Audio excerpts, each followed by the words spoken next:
RJ, our relationship was never that easy.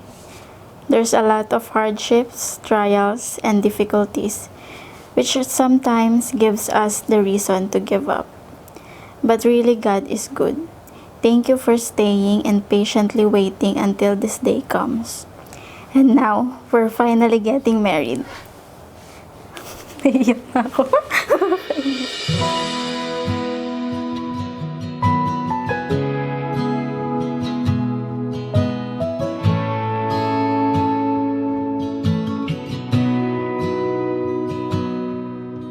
'Sabi nila, balang araw darating ang iyong tanging hinihiling.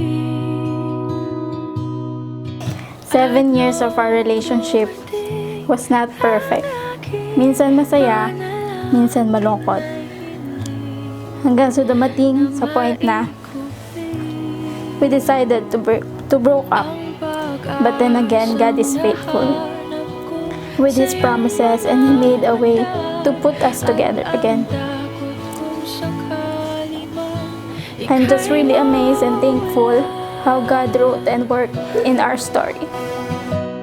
At ngayon, nandyan ka na, di mapaliwanag ang nadarama.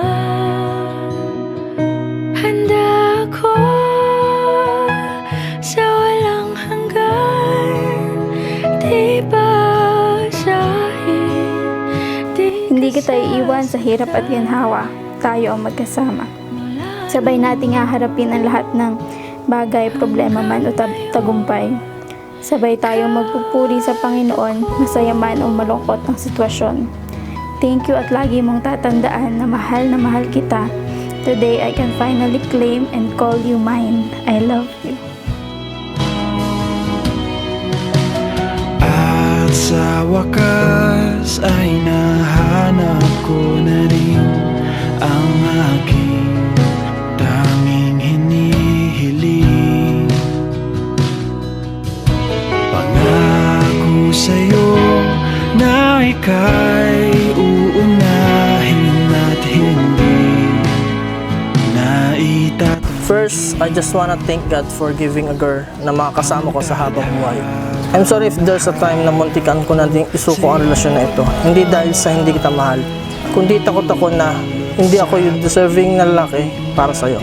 But still, hindi ka sumuko.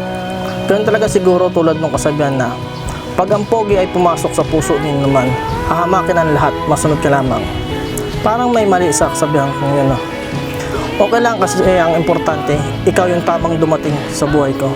And I thank you and I love you. handa ako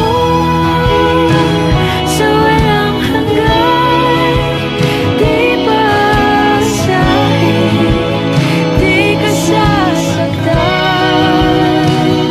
Mula noon hanggang ngayon, ikaw at ako.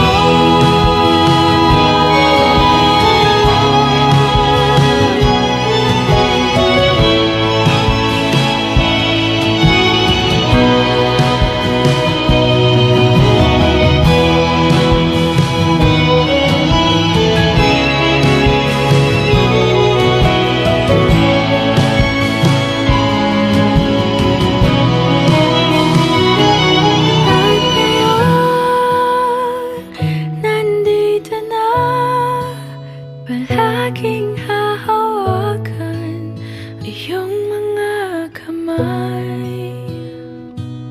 Hindi ka na mag-iisa sa hirap at ginhawa, iibigin ka mula noon hanggang ngayon.